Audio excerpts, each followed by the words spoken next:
We've had some cancellations to UFC cards recently, so why not come back with a bang? And what better way to come back with a bang than having Conor McGregor versus Justin Gaethje at UFC 252? Let's establish that the UFC is back in the game with a big bang on our return pay-per-view. I know we have UFC 251 in Perth, Australia. However, no one really gives a fuck about that. Let's focus on the McGregor card, because recently they've been taking a day off, those matchmakers. Whenever they have McGregor on a card, they've been taking a day off, because UFC 246 was absolutely shocking. We deserve something better for the amount of cards we've... You know what? The UFC should be punished because of the coronavirus, and they should provide us with a great McGregor versus Gaethje card at UFC 252, and this is what the card should be.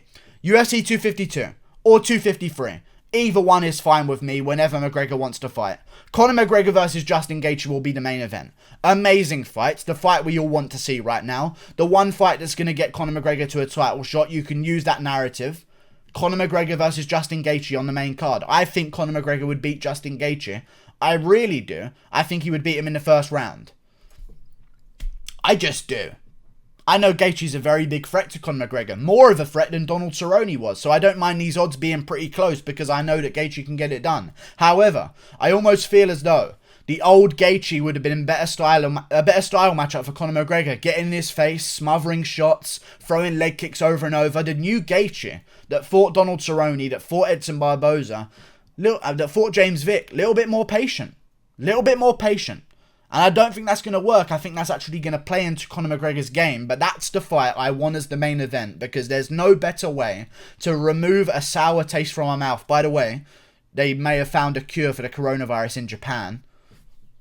Look into it. They found a cure for the coronavirus in Japan for 90% of people with serious cases. Look into that right now. That's good news, by the way, but that hasn't been on any television station for some bizarre reason. But look it up. It's in The Guardian.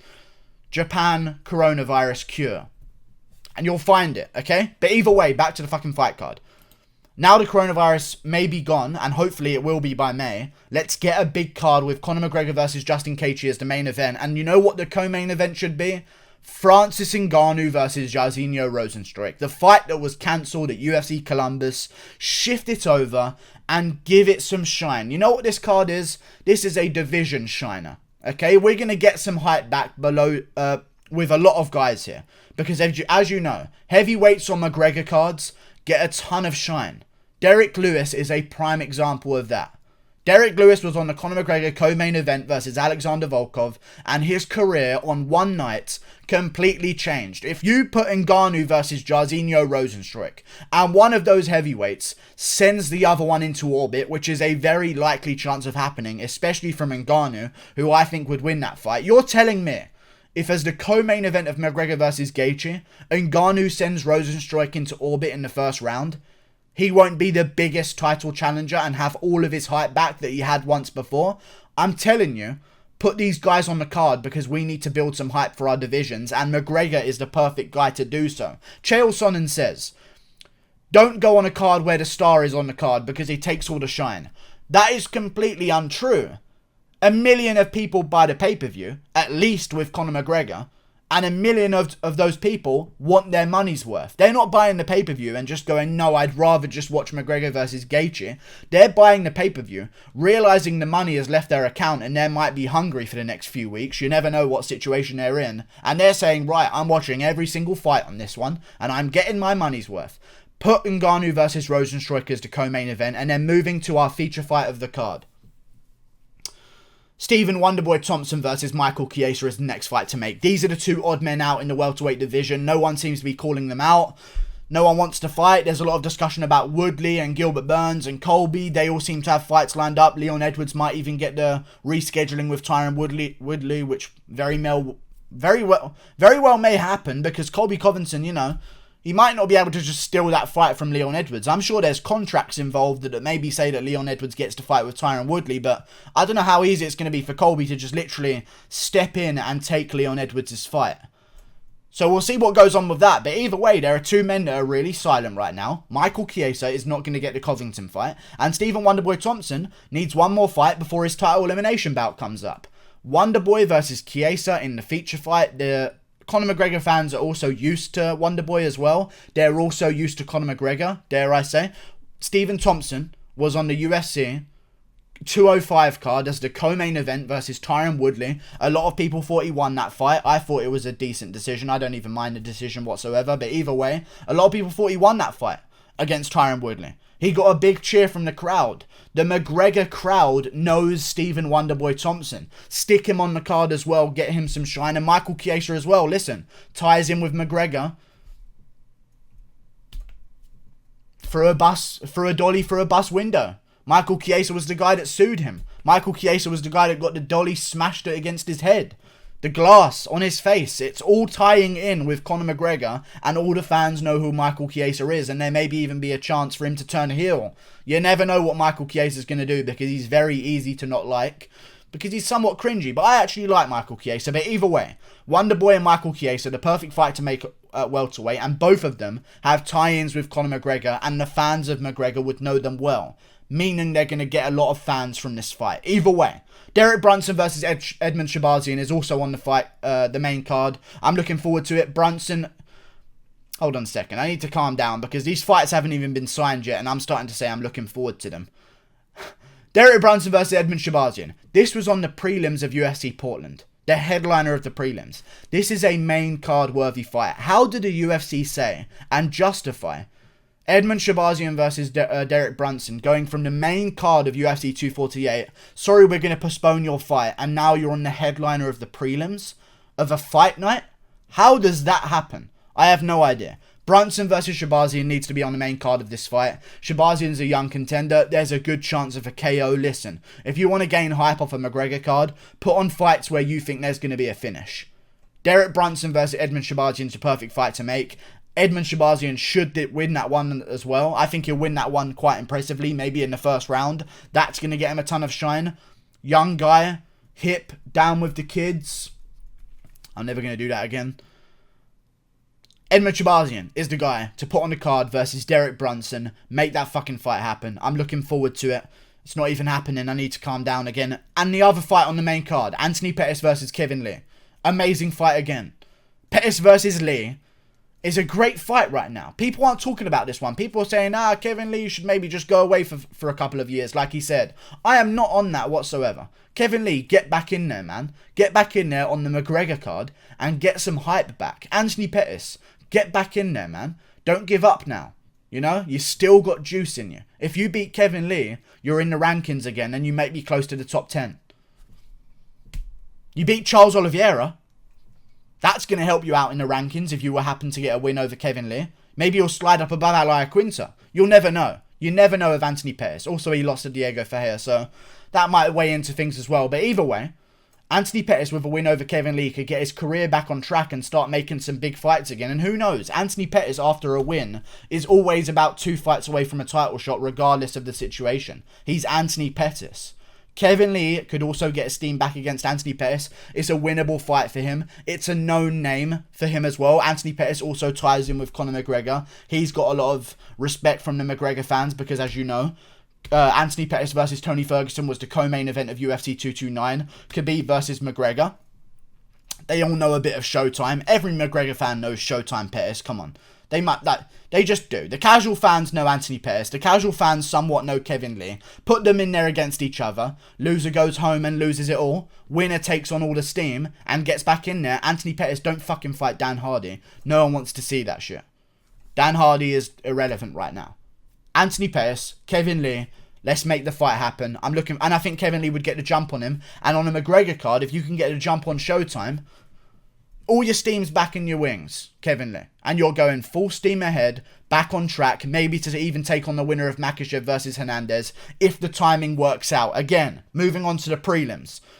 Here's what I want to see. Aljamain Sterling versus Corey Sandhagen. Give the bantamweights the spotlight. This is what they deserve. I know Corey Sandhagen wants Dominic Cruz, but listen, Dominic Cruz is not going to take the fight with you, Corey Sandhagen. That's just not going to happen because he's looking for Frankie Edgar at bantamweight, in my opinion. That's the fight for Dominic Cruz right now, and I think he knows that's the fight that he wants. Corey Sandhagen should fight Aljamain Sterling. 2 top contenders, 2 coming off a win, and they also need to get in there and also not let the shine be taken away by Marlon Moraes or Piotr Yan, because right now it's a competition.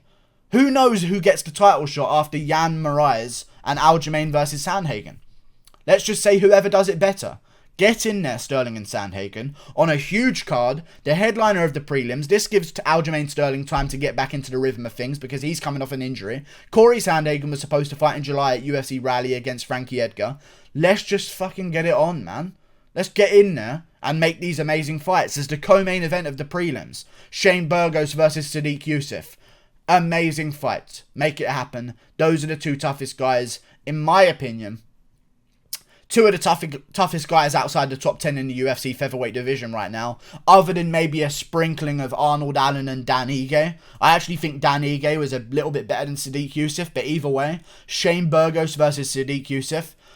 Burgos is the top dog underneath the top 10s. He's actually at number 10, and there's a reason for that as well. He's an absolute savage. Sadiq Yusuff is also a beast, and he's on a streak right now, and he's undefeated in the UFC. Something that Shane Burgos isn't, because Burgos lost to Calvin Kattar. Burgos versus Sadiq Yusuff is a firefight. The prelims are the best places to be. Maybe even better than the main card. The main card gets a lot of hype from the media and the arena as well, because the fans start to build up towards the main card. Either way, the prelim numbers of these McGregor pay-per-views always exceed 1 million views. The headliner of the prelims is sometimes the best position to be in, because you're getting all the guys who aren't going to pay for the event but are just enjoying some fights. You're basically a fight night headliner if you're the headliner of the prelims. Sterling versus Sandhagen gets the rub. Burgos versus Yusuff keeps people around. And also, Marvin Vettori was supposed to fight at UFC London versus Darren Stewart. Darren Stewart had a fight rebooked for Cage Warriors, and now Marvin Vettori's like, what the fuck? Fight Omari Akhmedov. I also believe... It might be Amadovsky though, but maybe I'm wrong. Marvin Vettori already has a win over Omari Akhmedov. Let me have a look right now, because this needs to be checked out, because if I'm correct in this... Oh, he has a draw. Okay, even better. That's controversy. I can't remember what happened in that fight. I'm pretty sure I thought Marvin Vettori won that fight. That's why I think he won. But either way, a draw... That means that Omari Akhmedov is somewhat going to feel obliged to take that fight with Marvin Vettori. Vettori just outside the rankings right now at middleweight. You could maybe even shift Anderson Silva down and Vettori up, because Vettori's at number 16. Let's shift him up to the rankings. It makes this fight look a little bit better. And to be honest with you, why is Anderson Silva ranked? He's lost for the past 7 years. The only fight he won was against Derek Brunson, and it was a robbery. He's lost 8 in a row, maybe. Why is he ranked? Let's put Vettori in there and make a great fight on this card on the prelims. Akhmedov versus Marvin Vettori sounds amazing to me. And then the opener of the prelims. Trevin Giles versus Brendan Allen. The rematch. They fought before, outside of the UFC. Giles had a lackluster performance versus James Krause. James Krause is coming up from welterweight on short notice to the middleweight division after a day's notice. Trevin Giles somehow got the decision. It was a close fight, to be honest with you, but there was a little bit of controversy because Trevin Giles knew one of the judges. One of the judges trained with Trevin Giles before for a very long time. It was a little bit suspect. Giles versus Brendan Allen too. Two guys coming off wins in the middleweight division. Two guys left out in the middleweight division because we've got Vettori looking for a fight. We've got Stewart already got a fight. We've got Roberson versus Makhmud Muradov already all booked up. Giles versus Brendan Allen is a fight to make. Two young guns. Let's see who continues their streak in the division.